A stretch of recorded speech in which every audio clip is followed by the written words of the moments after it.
आज डोडा प्रशासन की जो यहाँ पे इतनी अच्छी मुहिम चल रही थी, 7 दिन तक हमने इंटेंसिफाइड ड्राइव चलाया। जो भी एंटी नेशनल एलिमेंट्स यहाँ पे अगर कुछ अपना सर ऊपर उठाने की कोशिश कर रहे हो, उनके खिलाफ जो कार्रवाई चली, मुहिम चली, उसका जायज़ा लेने के लिए और डोडा ज़िले का जो क्राइम है, लॉ एंड ऑर्डर है, सिक्योरिटी है, उसका रिव्यू करने के लिए मैं यहाँ पर आया था।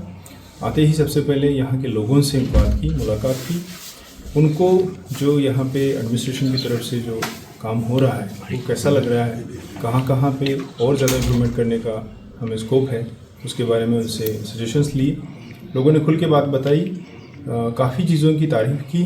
कुछ चीज़ें जैसे ट्रैफिक मैनेजमेंट है या मेन रोड्स पे जो कंजेशन है, उस तरह के कुछ छोटे मोटे इश्यूज़ भी उठाए।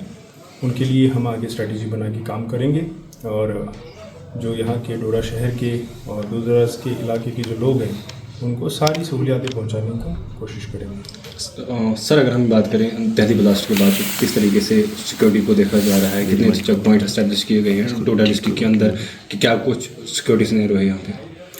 सिक्योरिटी सिनेरियो अभी शांतिपूर्ण है। लोगों का बहुत अच्छा ताउन, कोऑपरेशन हमें मिल रहा है। जहाँ पे भी army, CRPF, police, district administration पूरी इकट्ठा होके हम जब काम करते हैं तो लोग, मैं देख रहा हूँ, आगे आके हमारा साथ, भरपूर साथ दे रहे हैं और यहाँ के शांतिपूर्ण माहौल को बनाए रखने में हमें आगे भी उनसे यही उम्मीद है। जहाँ तक बात है डोमिनेशन की, तो पहाड़ हो या रोड्स हो, हर जगह पे वो बहुत अच्छी तरीके से चल रही है। पिछले 1 हफ्ते में हमने ज़्यादा उसको इंटेंसिफाई किया था।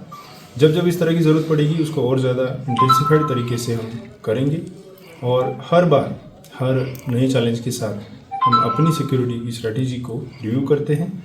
इसी तरह इस बार भी किया।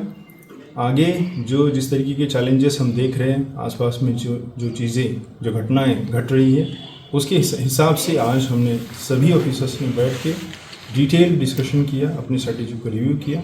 आगे के लिए किस तरीके के इंतजाम करने हैं उसके बारे में कुछ फैसले किए और हमारी कोशिश यही रहेगी कि यहाँ के जो सोसाइटी है, सिविलियंस है, उनके जान का, माल का, उनकी सुरक्षा कैसे कर सके, बेहतर तरीके से कैसे कर सके, उसके लिए आगे काम करते रहें। सर, हायर रीचेस पे किस तरीके से सिक्योरिटी इस वक्त तैनात है? जो पिछले गर्मी के सीज़न थे उसमें हमने एक टेम्परेरी, जिसको ऑपरेटिंग बेसिस हम कहते हैं, वो लगाए हुए थे। विंटर के लिए और ज़्यादा लगाएंगे।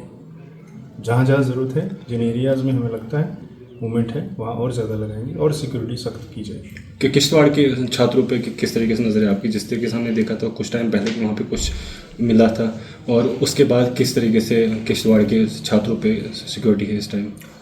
किश्तवाड़ हो, डोडा हो, छात्रों हो या कोई और इलाका हो, जहाँ पे भी हमें किसी भी तरह के आतंकवादी घटनाओं की खबर मिलेगी, पता चलेगा, वहाँ पे फोकस तरीके से अटेंशन देंगे, बहुत जल्द कामयाबी मिलेगी। देखिए, आतंकवाद को रिवाइव करने की कोशिश बार बार जो हमारे मुल्क के दुश्मन हैं उनकी तरफ से की जाती है और हमारी हमेशा नज़रें उन लोगों के ऊपर रहती है, आज भी है।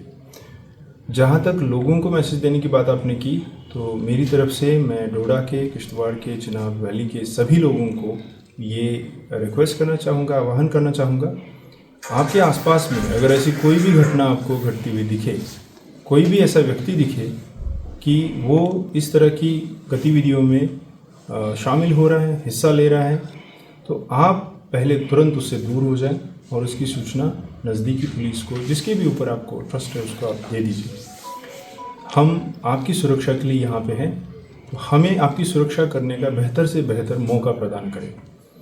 दूसरी बात, ऐसा कहीं पे भी अगर घटना या वस्तु आपको दिखती है तो 112 नंबर पे डायल करके तुरंत सूचना दें, ताकि हम तुरंत उसमें के ऊपर कार्रवाई कर सकें। कल के दिन भी हमने देखा कि जीएमसी डोडा के अंदर भी रेड दी गई, और इससे पहले जो है बहुत सारे घर हैं जिन पे रेड पड़ी है, क्या कुछ उसके रिलेटेड है?